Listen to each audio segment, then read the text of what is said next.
శ్రీమాత్రే నమః. జయమాతారాణి అండి. అందరికీ అమ్మవారి ఆశీస్సులు ఉండాలని మనస్ఫూర్తిగా కోరుకుంటూ వీడియోని స్టార్ట్ చేస్తున్నాను. ఇంకా నా ఛానల్ సబ్స్క్రైబ్ చేసుకోకపోయిన వాళ్ళు ఎవరైనా ఉంటే మటుగా దయచేసి ఛానల్ సబ్స్క్రైబ్ చేసుకోండి. ఈ వీడియో కానీ మీకు నచ్చితే నా ఛానల్స్కి సబ్స్క్రైబ్ చేసుకొని నా వీడియోకి లైక్ చేయండి. సో టాపిక్లోకి వెళ్ళిపోదామండి. అమ్మవారికి పుష్పార్చన అంటే చాలా చాలా ఇష్టం అండి. ఎన్ని నైవేద్యాలు పెట్టినా కూడా కొంచెం పుష్పాలతో అమ్మవారికి అర్చిస్తే మట్టుగా అమ్మవారు చాలా ఆనందపడతారండి. స్పెషలీ అమ్మవారికి రెడ్ ఫ్లవర్స్ అంటే ఎరుపు రంగు అంటే చాలా ఇష్టం. మందార పుష్పాలతో కానీ అమ్మవారికి పూజ చేస్తే ఆ విశేష ఫలితం మనం పొందుతామండి. మందార పుష్పాలంటే అంత ఇష్టం. హిందీలో గుడహల్ కా ఫూల్ అంటామండి, తెలుగులో అయితే మందార పుష్పాలు అంటాం.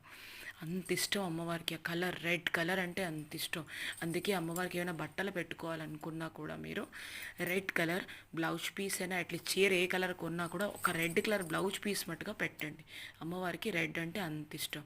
అలాగే మీకు ఏమైనా కష్టాలు ఉంటాయి చూడండి, ప్రాబ్లమ్స్ ఉంటాయి, అమ్మవారికి చెప్పుకోవాలి అంటే అమ్మవారి ధూపం వేస్తూ అమ్మవారికి మీ కష్టాలను చెప్పుకోండి. అమ్మ ఈ కష్టం ఉందమ్మా, నాకు నా కష్టాన్ని తీర్చి తల్లి, నా మీద దయ చూపు తల్లి అని ధూపం వేస్తూ చెప్పాలండి.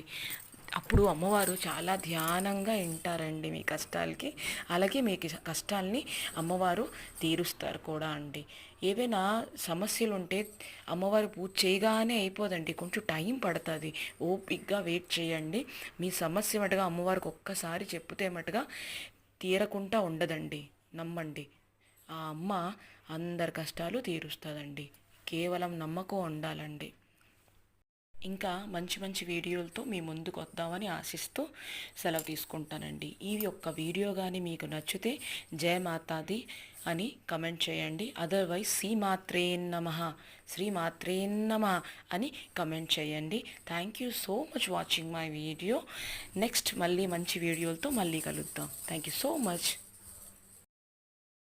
One small request, please subscribe my channel.